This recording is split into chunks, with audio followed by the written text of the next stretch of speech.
Welcome everyone. You don't want iOS 26 anymore. You want to downgrade back to iOS 18. Well, first of all, we need to check if we can downgrade without losing data. So let's start by opening Settings. Then tap on your name at the very top.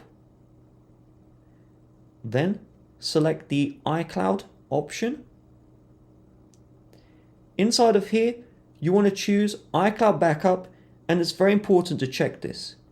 If your last successful backup was done after you updated to iOS 26, you will not be able to restore your iCloud backup, and so you will lose all your data that way.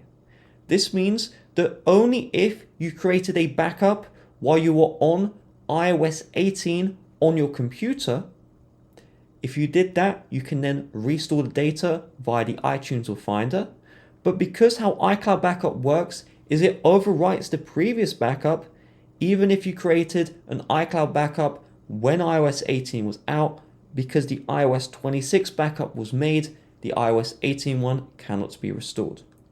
But if you are fortunate enough, the iCloud backup hasn't been created for iOS 26, then you're going to have to turn off backup this iPhone, turn it off again, and you can still see your device backup is still here, and so we'll be able to restore this later on in the video. We will now need to factory reset our iPhone. You will not be able to downgrade while preserving the data. We factory reset and then we restore the data if you have any of the backups which I mentioned earlier on. So this does unfortunately require a computer. If you don't have a computer, you're just going to have to wait until a new software update releases that hopefully saves the day. But let's move to the computer. If you have a Windows computer only, just head to apple.com/iTunes, download the iTunes software. It is recommended to choose the Windows release here. So click on Windows, download iTunes for Windows now.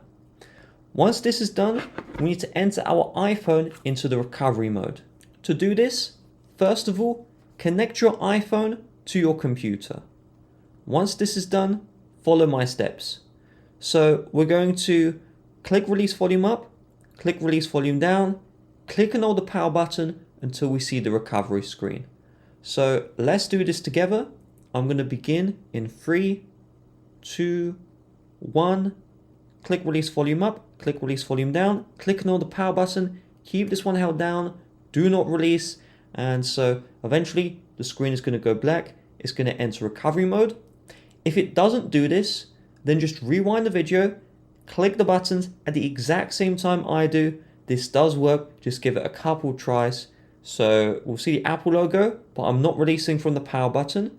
I'm going to keep this one held down, and there we go, I'm in recovery mode. You might want to just double check your cable supports data transfer if you keep on trying and it's not working. So now let's head back to the computer. iTunes will show there is a problem with the iPhone, and so it needs to be updated or restored.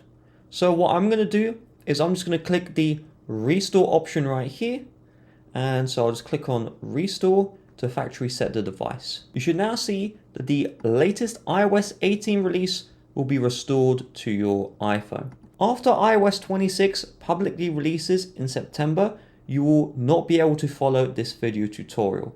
So I will leave an updated video in the description for when iOS 26 is the public release in September, but you can follow this guide June, July, September up until iOS 26 comes out. Now that my iPhone is factory reset, it says iPhone locked to owner. So we will need to go in and set up the device, and I'm just going to cover how to restore the data if you have that option available. But first, we just need to make sure that the activation is removed. So let's just connect to Wi-Fi. And so we just need to enter in our Apple ID information, and then we'll tap on next. Give this a little bit to get past this screen. On the transfer your apps and data screen, if you have the iCloud backup which is compatible, you can go into from iCloud backup, and then from here you can sign into your Apple account and it will fetch the backup. If for whatever reason you did this process but your iCloud backup can't be used, then you just need to update back to iOS 26 and then you can restore your data from the iCloud backup, but you will have to factory reset your iPhone after updating to iOS 26 again. Now for transferring data from the Mac or PC, what we can do is if I go into the Finder here or iTunes, just select your iPhone. So we see iPhone 16. Then you will see restore from this backup, and you should be able to choose all of your previous backups, which show up right here, and then click on continue to continue and initiate the backup restoration. I hope this video helped. If it did, hit the like button. Take care.